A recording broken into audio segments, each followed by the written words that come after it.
Buenas tardes, vamos a seguir trabajando hoy el tema de las escuelas del pensamiento económico y hoy nos toca trabajar la escuela clásica. La escuela clásica viene a romper los dogmas de la escuela mercantilista y de la fisiocracia.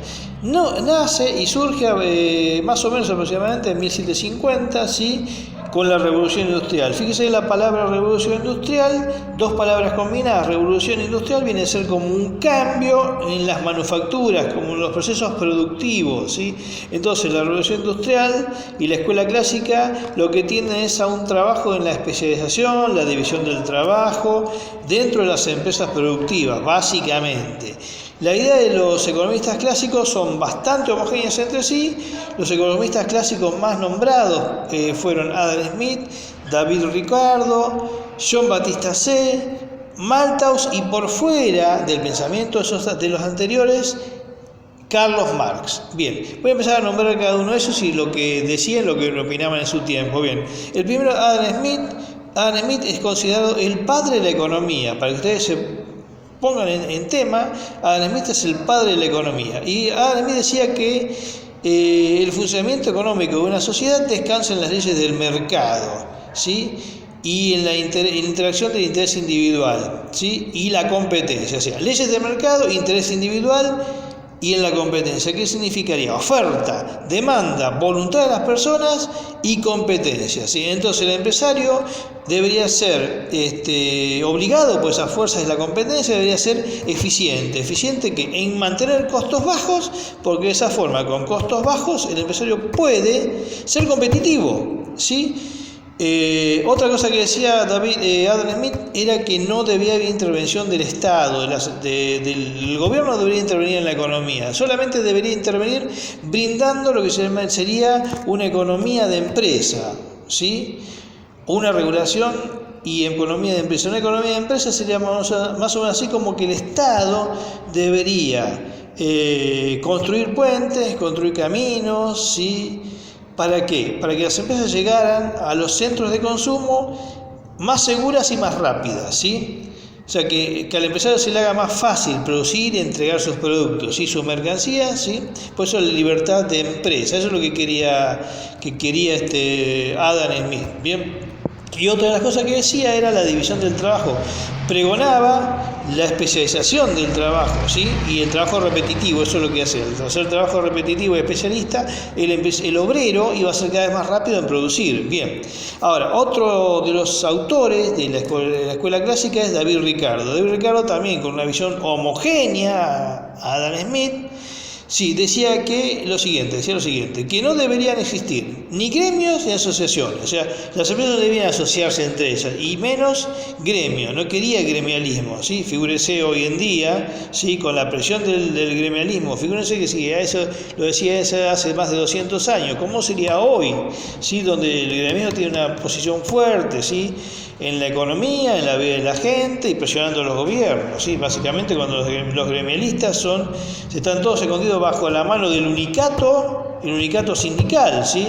Donde entran y están 40 años siendo delegados o secretarios de Estado del sindicato. Bien, entonces David Ricardo decía, no existen ni gremios ni asociaciones.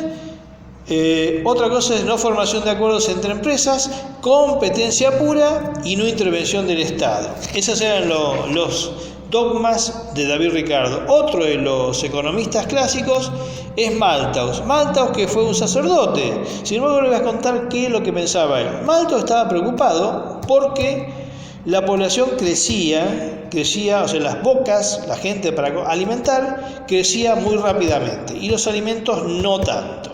Entonces decía que la población crecía en forma exponencial y los alimentos en forma lineal, y que dentro de un esquema de X e Y, esas dos rectas, tanto la lineal como la exponencial, no se cruzaban nunca se tocaban.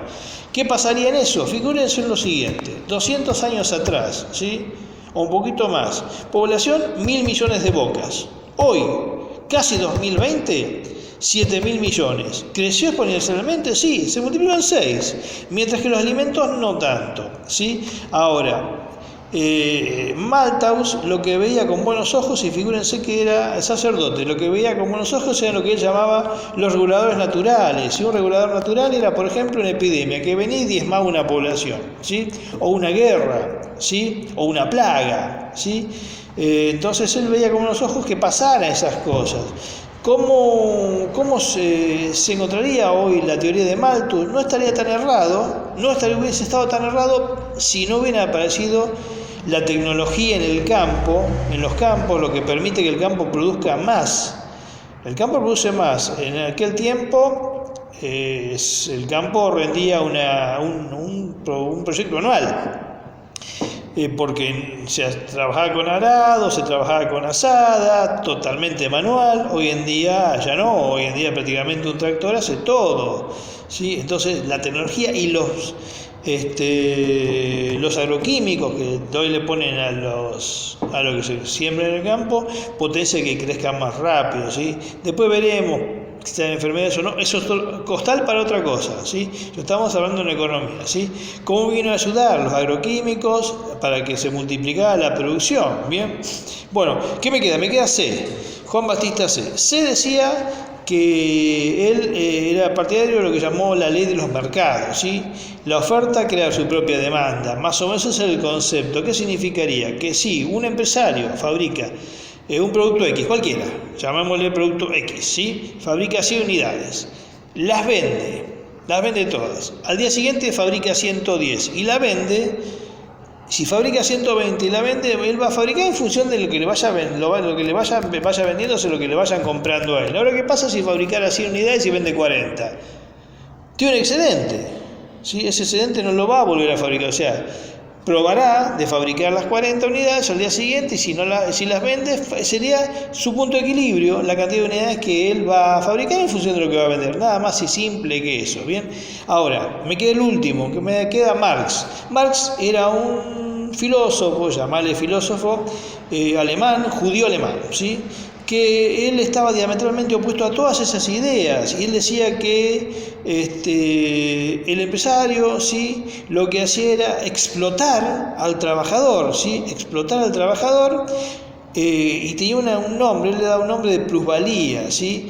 El trabajador era extraído, su trabajo extraído por el empresario, ¿sí? Entonces el empresario se apropiaba del trabajo del trabajador, ¿sí? Pagándole muy poco y vendiendo su producto muchas veces más de lo que le salía a su costo, ¿sí? También eso le llamaba algo así como tasa de explotación, es el beneficio que obtienen los capitalistas, ¿sí?, como resultado de la explotación del trabajo del trabajador, básicamente eso. Pero fíjense, en esos tiempos se dio la revolución rusa, se dio la revolución china, se dio la revolución cubana, ¿sí?, y muy poquitos focos en el mundo, ¿sí? Es como que el mundo le da un poco a la izquierda, ¿sí? No está en línea con lo que es las ideas de Marx. Si bien Marx decía, ¿sí?, que el trabajador pasaba a ser parte de un ejército de reserva, que se le iba a utilizar, la idea es que esos conceptos de Marx hoy en día están totalmente fuera de todo uso de la práctica. Si el mundo prácticamente es capitalista y la escuela clásica centró su teoría en lo que es el capitalismo moderno, ¿sí? El capitalismo moderno se maneja así, ¿bien? Bueno, esto ha sido todo por hoy. Les agradezco que me hayan escuchado, muchas gracias, y después nos quedarán un par de escuelas más para seguir analizando. Gracias.